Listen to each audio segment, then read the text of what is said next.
Bonjour à tous. Alors aujourd'hui, je vous propose un exercice donc de préparation pour le bac. C'est le chapitre de la loi binomiale en probabilité. On est pour les terminales spécialité maths. C'est un exercice d'un niveau un petit peu difficile sur la fin. Le début est très intéressant, classique, mais je répète, vous allez voir les deux dernières questions, en tout cas, rien qu'à la voir déjà, c'est celle-ci là. On a donc des questions qui sont d'un bon niveau. Voilà, et ça me permettra de vous rappeler aussi comment on calcule une espérance, donc avec un calcul de somme. Donc ça c'est intéressant. Pour les variables aléatoires, on est parti avec une lecture vraiment du texte attentive. Une association organise des promenades en montagne. 12 guides emmènent chacun pour la journée un groupe de personnes dès le lever du soleil. L'été, il y a plus de demandes que de guides et chaque groupe doit s'inscrire la veille de la promenade.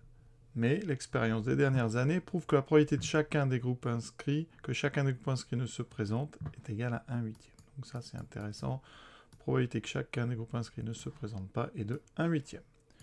Voilà. On admettra que la présence des groupes inscrits indépendante les unes des autres, et on vous demande pour les résultats des probabilités à 10-2. Voilà. Première question, petit a. Montrer que la probabilité qu'un jour donné, les 12 groupes inscrits soient présents tous, c'est comprise entre 0,2 et 0,21. Donc là, ici, qu'est-ce qui se passe? Chaque groupe arrive indépendamment des autres. Donc, la probabilité qu'un groupe, ici, donc, arrive, c'est 7/8. Parce que nous, on nous dit qu'il y a 1/8 de probabilité qui n'arrive pas. Donc, on a 7/8 par groupe. Donc, 7/8 puissance 12. Ça, c'est la probabilité qu'on cherche. Directement, parce que si on fait un arbre, sachant que c'est indépendant, le groupe 1 est présent, donc présent 1, le groupe 1 est absent, le groupe 2 est présent, est absent, et etc. Donc nous, le chemin qui m'intéresse, c'est groupe 1 présent, groupe 2 présent, groupe 3 présent, etc. Donc si on fait un arbre comme ça, eh bien on a un arbre dans lequel on cherche la probabilité de l'intersection de P1, P2, P3, etc. Et comme il y a indépendance, c'est une branche à chaque fois, 7/8, oui, 7/8, 7/8, etc. Donc 7/8 puissance 12. Alors maintenant, on va mettre un petit peu de rigueur, on va dire, et de loi binomiale là-dedans. Ici, en fait, on répète 12 fois une épreuve de Bernoulli, donc à 2 issues. C'est le groupe est présent, groupe pas présent, d'accord? Présent, pas présent. Présent, on a 7/8 par groupe, 1/8 d'être absent. De façon indépendante, ça nous l'est indiqué. D'accord? Donc, avec grand X qui serait le nombre de groupes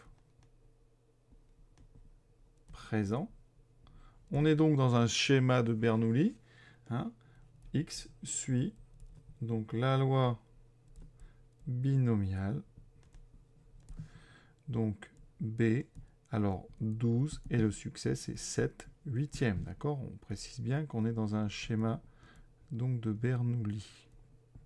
Répétition indépendante d'épreuves de Bernoulli, donc d'épreuves à 2 issues. On sait dans le cours, et je vais l'écrire parce qu'on va s'en servir plusieurs fois, que pour une loi binomiale, P de x égale K, c'est K parmi N, P puissance K, 1 moins P puissance N moins K. Donc ici, je cherche P de x égale 12. P de x égale 12, ça sera donc 12 parmi 12, 7/8 puissance 12, 1/8 puissance 0. Et vous voyez bien qu'ici, 12 parmi 12, ça vaut 1. Il nous reste 7/8 puissance 12. Et il nous reste 1/8 puissance 0 qui vaut 1. Donc j'ai bien, comme annoncé, 7/8 puissance 12. Vous voyez que 7/8 puissance 12, ça fait 0,201. Donc si on arrondit à 10-2, ça fait à peu près 0,2. Donc ça, c'est à peu près donc 0,201. Alors on va quand même donner une précision parce qu'on doit être entre 0,2 et 0,21. Donc si on est bien à 0,201, ça veut dire donc on est bien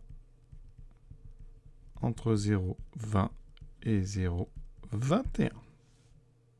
Question B. On désigne par x la variable aléatoire. Alors ici, petit souci, j'avais déjà utilisé une variable aléatoire que j'ai appelée grand X. Donc, quand ça vous arrive ce genre de choses, pas de panique, on n'efface pas tout.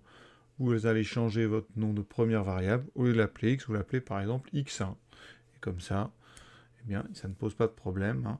Il faut éviter dans un sujet d'avoir deux variables aléatoires différentes qui aient le même nom, hein, pour pas qu'on s'y perde. Donc prenez cette habitude, n'effacez pas tout, vous rectifiez, vous mettez votre première variable, c'était x1, voilà, pas de souci. Hein. On continue. Donc nous, on a une nouvelle grand X. Donc grand X, tout de suite, il faut bien comprendre ce que c'est. C'est donc le nombre de jours où les 12 groupes sont présents sur 30 jours. D'accord ? Parmi les 30 jours de notre question. Là. Donc on est sur 30 jours.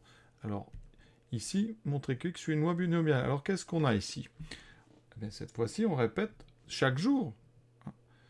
Est-ce que tous les groupes sont là ou est-ce que tous les groupes ne sont pas là ? Donc, on répète cette fois-ci 30 fois. On répète 30 fois. L'expérience, donc, alors maintenant, l'épreuve, on répète 30 fois. Une épreuve à 2 issues.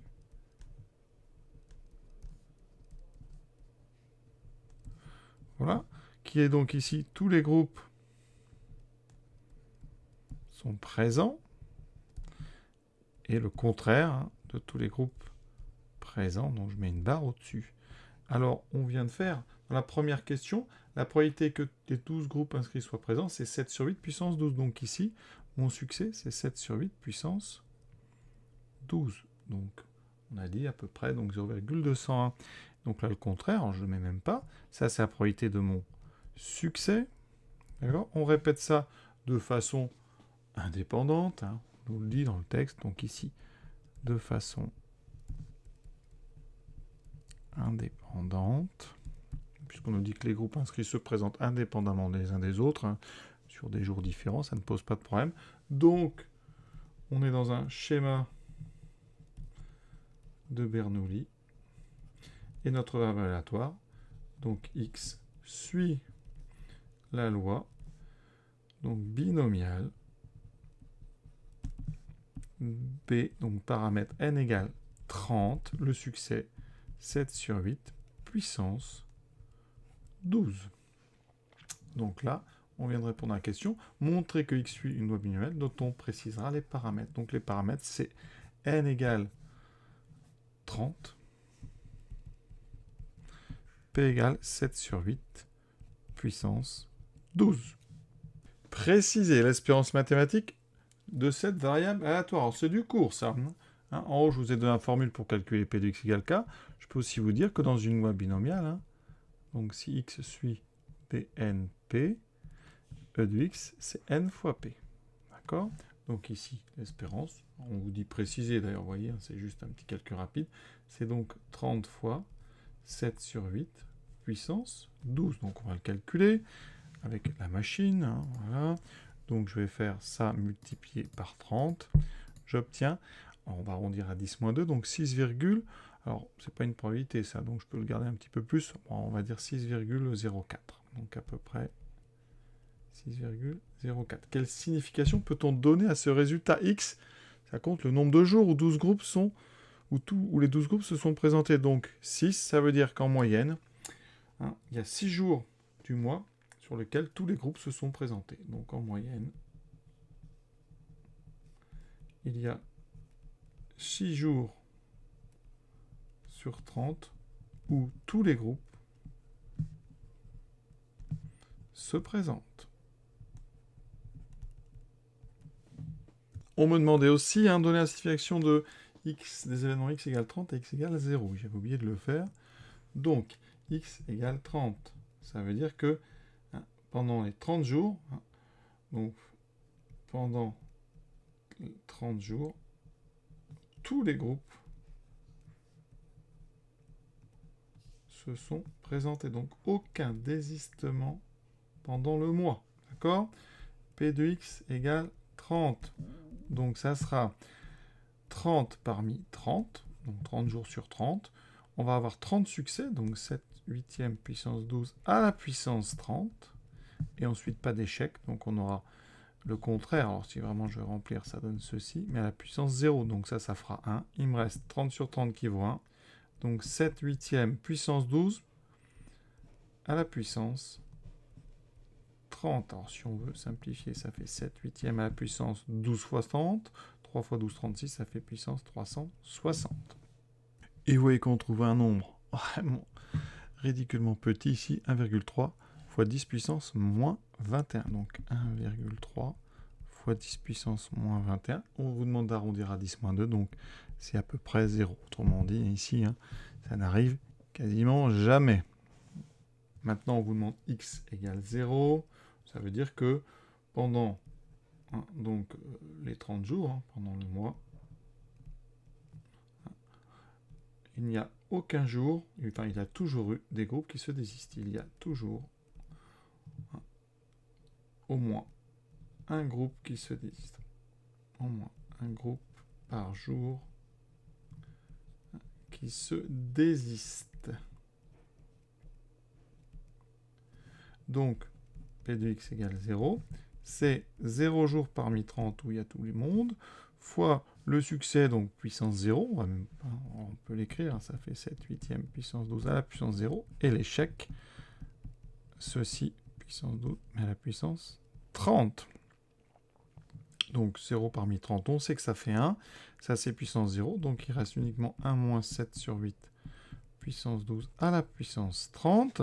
La calculatrice, évidemment, là, heureusement qu'on l'a. Donc on écrit 1 moins, parenthèse, fraction, 7 sur 8, puissance 12, on sort de là, et maintenant puissance 30. Et on trouve ici 1,17 fois 10 moins 3. Donc à peu près 1,17 fois 10 moins 3. Si on arrondit à 10 moins 2, encore une fois, ben ça va ça. Ce qui donne, pour que ce soit plus clair, 0,00117. Donc, si on arrondit à 10 moins 3, on trouve 0,001. Si on arrondit à 10 moins 2, ça donne 0. 0 à 10 moins 2 près, puisque dans le texte, on nous a dit les probabilités ici sont arrondies à 10 moins 2. Donc là, on trouve 0. Mais ça arrive quand même plus souvent, puisque là, on est sur du 1 fois sur 1000. D'accord ? Ensuite, une somme de 1 crédit est demandée à chaque groupe pour la journée. Cette somme est réglée au départ. Dans le cas où un groupe ne se présente pas, l'association ne gagne pas ce crédit. Voilà. Et on va noter S, la variable aléatoire égale à la somme perçue par l'association un jour donné. Calculer la probabilité de l'événement S égale 11. En fait, S, ça correspond à la valeur du nombre de groupes présents une journée. Donc, ici, je vous rappelle qu'on avait créé une variable x1 qui était le nombre de groupes présents une journée. À une journée. On avait dit que x suivait la loi binomiale, donc de paramètre n égale 12, et le succès c'était 7 huitièmes. Chaque groupe a une probabilité de 7 huitièmes d'être présent. Donc, ici, on remarque que S, la probabilité que S soit égale à 11, c'est la même que la probabilité que x1 soit égal à 11. En fait, S suit aussi une loi binomiale 12, 7 huitièmes. D'accord ? Donc, ça va être exactement la bonne formule qu'on a là-haut. Ça sera donc 11 parmi 12, fois le succès 7 huitièmes à la puissance 11, fois l'échec 1 huitième à la puissance 1. Alors 11 parmi 12, parlons-en, c'est un coefficient binomial.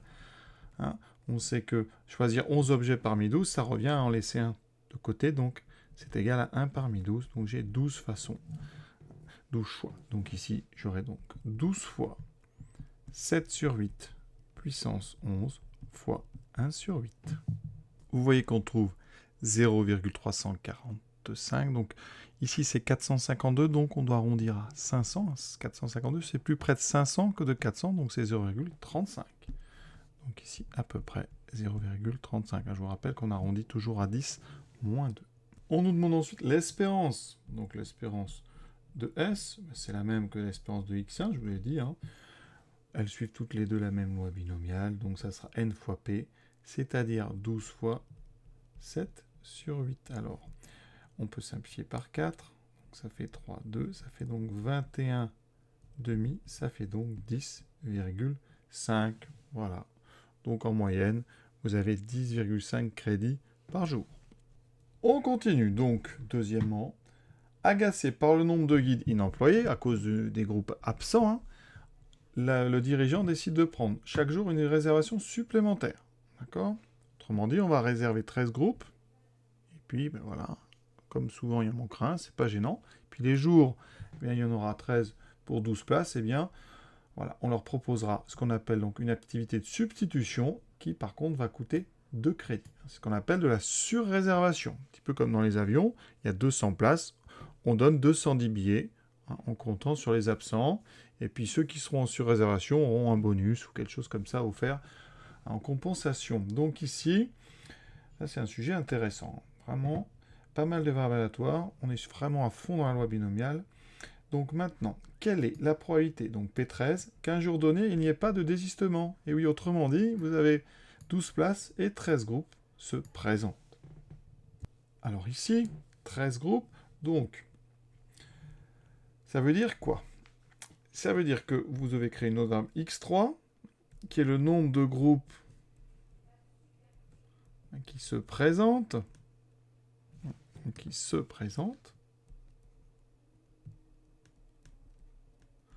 Alors, on ne va pas répéter. Les groupes se présentent de façon indépendante, etc. Donc, x2 suit donc la loi binomiale, toujours. Par contre, on répète 13. Donc, c'est 13, 7 sur 8. Chaque groupe a encore une probabilité de 7/8 d'être présente. Nous, on veut quoi?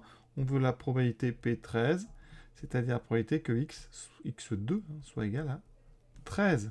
Donc, c'est 13 parmi 13 fois 7/8 puissance 13 fois 1/8 puissance 0. Quand on a fini cet exercice, finalement, on a quand même maîtrise des formules parfaite. C'est vraiment un super exercice. Donc 13 parmi 13, ça fait 1.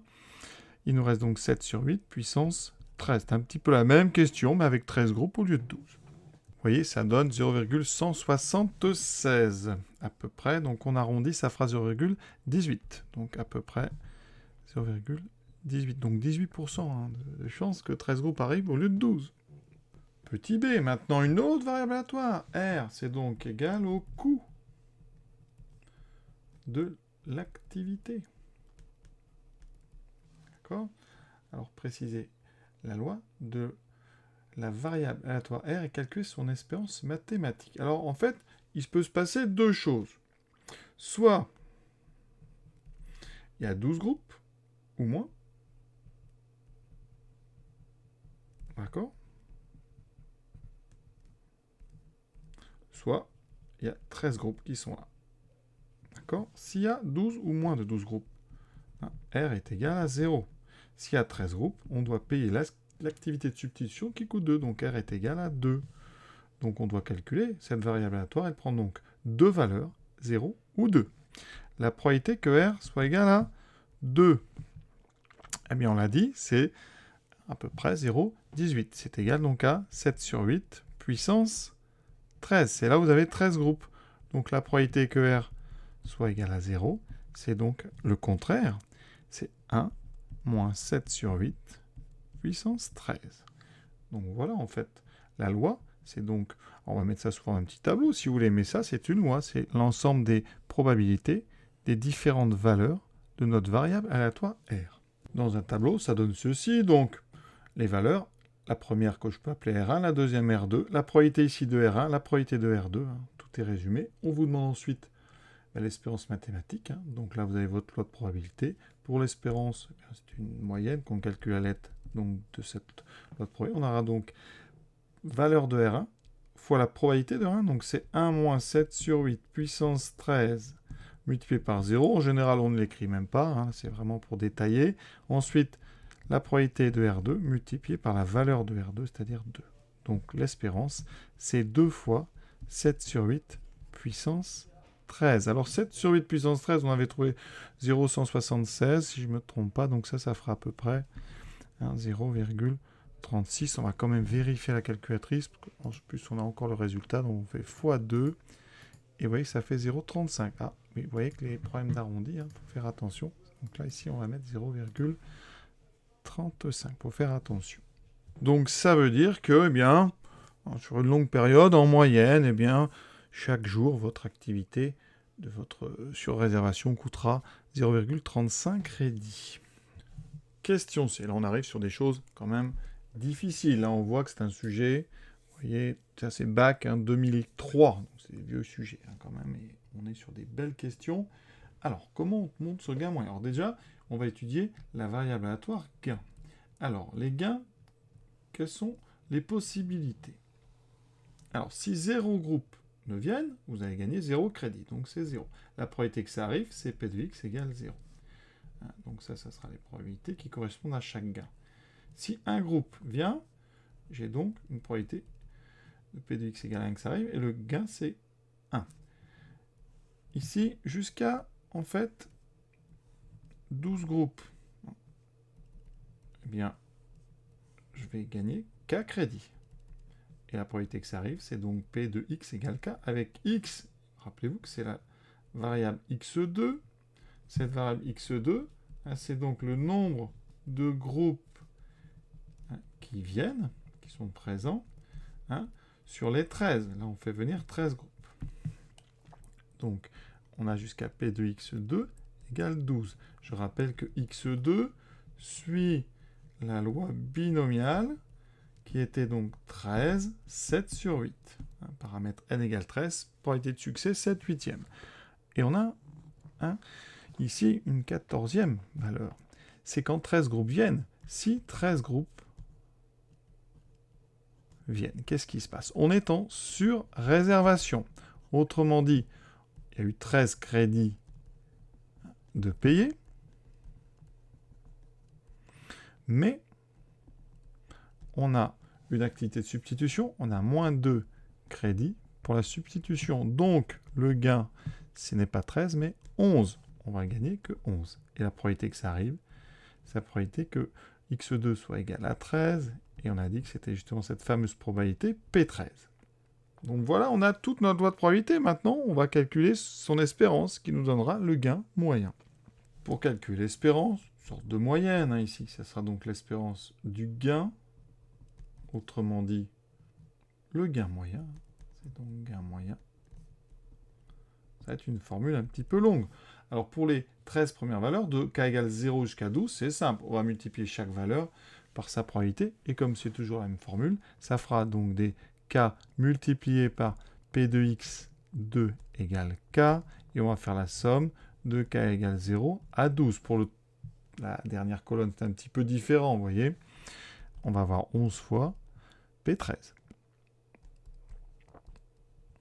Alors je mets la formule, c'est donc somme de k égale 0 à 12, de p de x2 égale k. On sait que c'est donc 12, c'est donc k parmi 12.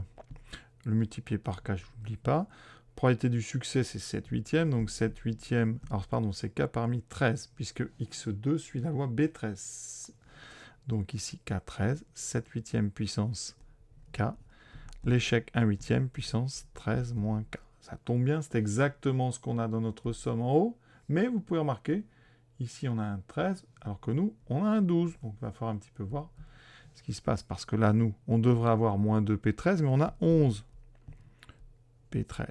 D'accord? Alors, ça veut dire que là, si on voulait avoir moins 2 P13, eh bien je ne devrais pas écrire 11, mais je vais écrire 13. 11, c'est 13 moins 2. Donc là, je vais mettre 13 P13 moins 2 P13. Et ce 13 P13, eh bien, P13, c'est en fait 7 sur 8 puissance 13. Il est encore écrit là-haut. Donc, ça fait 13 fois 7 sur 8 puissance 13. Eh bien, ça, c'est exactement ce terme-là quand on remplace k par 13.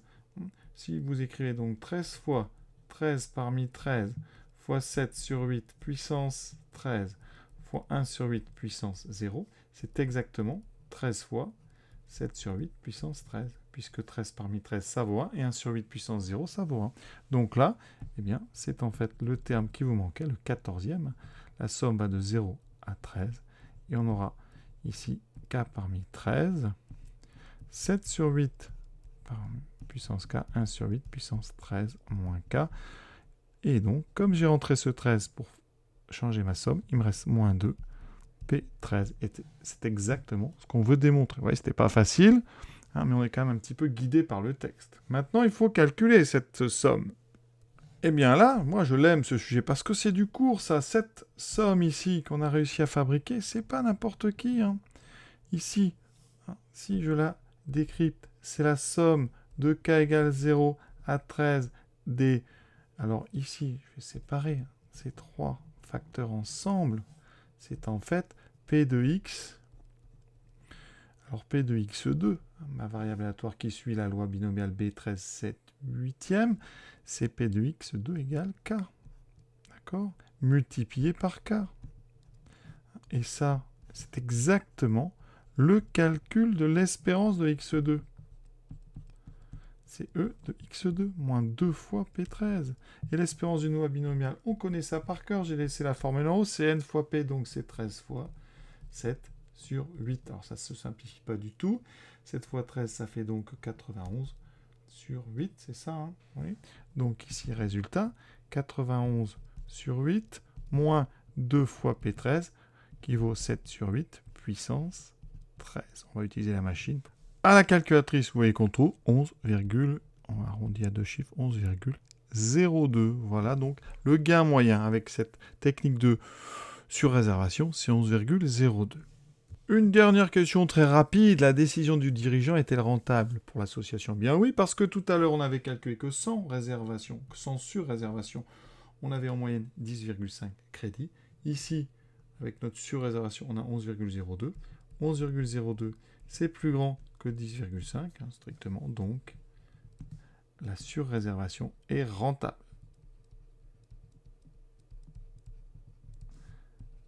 Et l'exercice est terminé. Vraiment un très très bel exercice, hein. Alors un très bon niveau, hein, presque un petit peu trop dur pour le bac, mais en tout cas pour travailler c'est parfait, il y a absolument tout ce qu'on veut sur les lois binomiales. Voilà, je vous souhaite une bonne fin de journée en espérant que ça vous ait plu, à bientôt.